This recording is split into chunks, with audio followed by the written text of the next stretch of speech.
कि आप अपने पूर्वजों के इतिहास को पढ़ना शुरू कीजिए।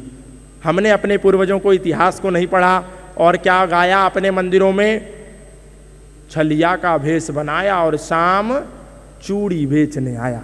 हमने अपने मंदिरों में अपने महापुरुषों का, अपने पूर्वजों का, अपने आराध्य देवों का, अपने देवी देवताओं का रोज अपमान किया और बोला नीलकंठ पे चढ़ के पी गया एक बाल्टी भांग, ओ भोला नू मटके, ओ भोला नू मटके।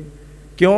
क्योंकि हमने योगीराज शिव के वास्तविक चरित्र को पढ़ा नहीं और उसको गंजेड़ी और भंगेड़ी बना करके प्रस्तुत कर दिया। तो जहां भी यदि देखो कि कोई भगवान शिव के ऊपर इस तरीके के गंदे, भद्दे, अभद्र, अशोभनीय, अमर्यादित गीत गा रहा है या बना रहा है तो उसको तुरंत टोको और उसको रोको, और तो भी ना माने तो उसको दो ठोको।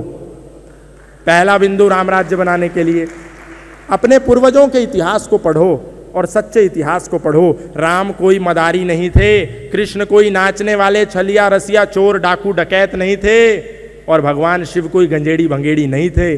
तुम खुद गाते हो, इसीलिए तुम्हारी बेटियां जब दिल्ली विश्वविद्यालय में जाती हैं और वहां कोई नजमा उससे प्रश्न करती है कि तू कृष्ण को मानती है, वो तो चोरी करके माखन खाता है, वो तो लड़कियों के साथ डांस करता है, तू शिव को मानती है, वो तो नीलकंठ पे चढ़ करके भांग पीता है, और तुम्हारी बेटी रीना को जब ये नहीं पता होता तो वो भी रजिया बन जाती है और तुम कहते हो हम हिंदू राष्ट्र बनाएंगे। अरे ऐसे नहीं बना पाओगे। इसीलिए अपनी बेटियों को, अपनी बहनों को अपने धर्म का, अपने सत्य का, अपने ग्रंथ का इतिहास बताओ, नंबर एक।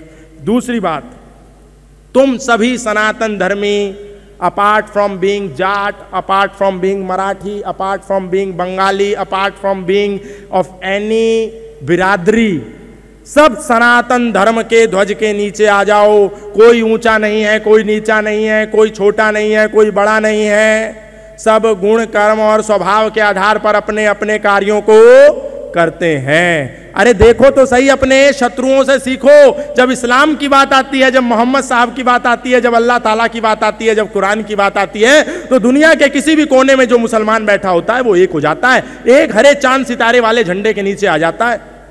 और तुम्हारी नुपुर शर्मा पर जब फतवे जारी किए जाते हैं तो तुम, कोई जाट बन जाता है, कोई गुजर बन जाता है, कोई मराठा बन जाता है, कोई तेली बन जाता है, कोई धोबी बन जाता है, कोई बामन बन जाता है, कोई बढ़िया बन जाता है, कोई जैन बन जाता है, कोई बुद्ध बन जाता है। नहीं, इस विभेद को छोड़ो और सब एक ओम सत्य सनातन वैदिक धर्म के ध्वज के नीचे आओ। हिंदू हिंदू, भाई भाई, जातिवाद की खत्म लड़ाई। ये दूसरा बिंदु है। तीसरा बिंदु है, अपने मंदिरों में जाकर के केवल पूजा अर्चना करके माथा मत टेको, उसको गीता स्टडी सेंटर भी बनाओ। जैसे एक एक मंदिर के सामने जो चर्च बनी हुई है, वो अपने चर्च में बाइबल का अध्ययन करते हैं। हर चर्च से एक बाइबल स्टडी सेंटर संचालित होता है, वो सब बाइबल पढ़ते हैं और तुम केवल जाकर के मंदिर में घंटी बजा करके घर आ जाते हो। इससे काम नहीं चलेगा। यदा यदा हि धर्मस्य ग्लानिर्भवतु भारतः अभ्युत्थानम अधर्मस्य तदात्मानं सृजाम्यहम्।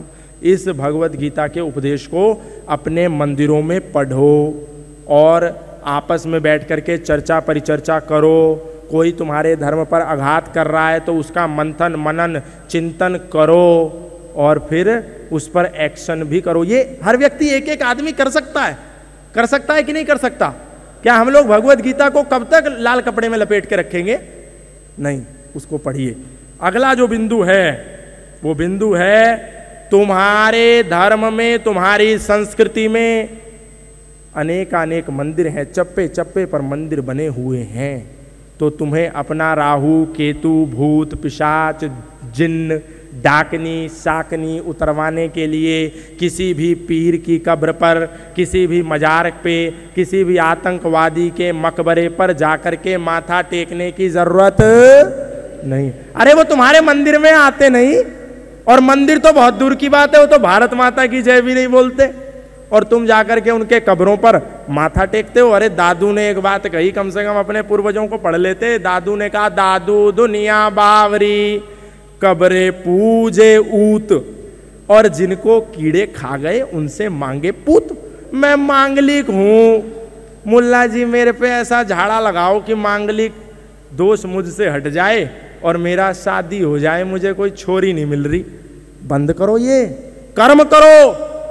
स्वेन कृतेन संवदेद कर कुर्वन्य ही कर्माणि, कर्म कीजिए और पीरों की कब्रों की मज़ारों पर जाना छोड़िए, क्योंकि जिन पीरों और कब्रों की अंदर जो लोग दफन हैं वो तुम्हारे पूर्वजों के विनाशक हैं और तुम उनकी उपासना करते रहते हो।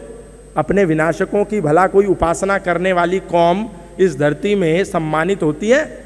इसलिए बंद करो। उन्होंने तो जाकर के तुम्हारे पृथ्वीराज चौहान को मार करके अपनी मस्जिद के बाहर उसकी समाधि बना दी और उस पर जूता रख दिया कि जो भी मस्जिद में नमाज करने मुल्ला जाएगा, जो भी मस्जिद में नमाज करने के लिए अल्लाह ताला का सजदा करने के लिए मुसलमान जाएगा, वो इस काफिर, इस सनातनी पृथ्वीराज चौहान की समाधि पर 4 जूते मारेगा। और तुम जिस पृथ्वीराज चौहान को मरवाने वाले मोइनुद्दीन चिश्ती की कब्र तुम सनातनियों ने अजमेर में बना दी, तुम जाकर के उस पर माथा टेकते हो कि मेरी शादी नहीं हो रही, मेरा ये नहीं हो रहा, मेरा वो नहीं हो रहा। बंद करो ना। वो तुम्हारे पूर्वजों की हत्या कर रहे हैं और मारने के कई वर्षों तक भी उसकी समाधि पर जूता मार रहे हैं और तुम उनके मकबरों पर, कब्रों पर जाकर के माथा टेक रहे हो। अरे शर्म नहीं आती तुम्हें? किसी की शव यात्रा में जाते हो तो आकर के 4 बार नहाते हो और उसी मरे हुए मुर्दे की कब्र पर चढ़ा हुआ प्रसाद बड़े चाव से खाते हो। डूब मरना चाहिए हम लोगों को। इसलिए राम राज्य तभी आएगा जब इस बिंदु का भी हम पालन करेंगे। तो अपने संस्कृति के लिए पैसा गुरुकुल में दो। जो आसपास गुरुकुल चल रहे हैं, यहां तो आसपास 100 मदरसे हैं कलकत्ता में और गुरुकुल एक भी नहीं होगा। लेकिन जहां है, अगर 1 लाख रुपए कमाते हो तो क्या 1000 रुपए महीना में नहीं दे सकते? तब ना राम राज्य आएगा। केवल FTS का हमने मंच सजाया, आकर के ताली बजाई, वाह वाह गौतम जी ने क्या बढ़िया भाषण दिया, आनंद आ गया, ताली पीटो, हम आपको अपने शहर में भी बुलाएंगे। क्या ये हमारा उद्देश्य है? यदि हम अपने 22 शहरों के प्रतिनिधि यहां पर आए हैं तो FTS ने कार्यक्रम कोई महज औपचारिकता निभाने के लिए नहीं किया है। हम यहां से संकल्प लेकर के जाएं कि अपने जीवन में कम से कम इन बिंदुओं का हम पालन अनिवार्य रूप से करेंगे। क्योंकि हमारे राम का चरित्र पढ़िए ना, राम वही जो मर्यादाओं की परिभाषा बने रहे, राम वही जो भारत भू की अंतिम आशा बने रहे। अरे जिसने राजमहल के वैभव को वनवासी बना दिया, जिसने राजमहल के वैभव को सन्यासी बना दिया, जिसने खुद को राजा से हंसकर वनवासी बना दिया, माना उसकी जन्मभूमि मुद्दे पर हर काम जरूरी है, मगर अयोध्या से पहले हर दिल में राम जरूरी है।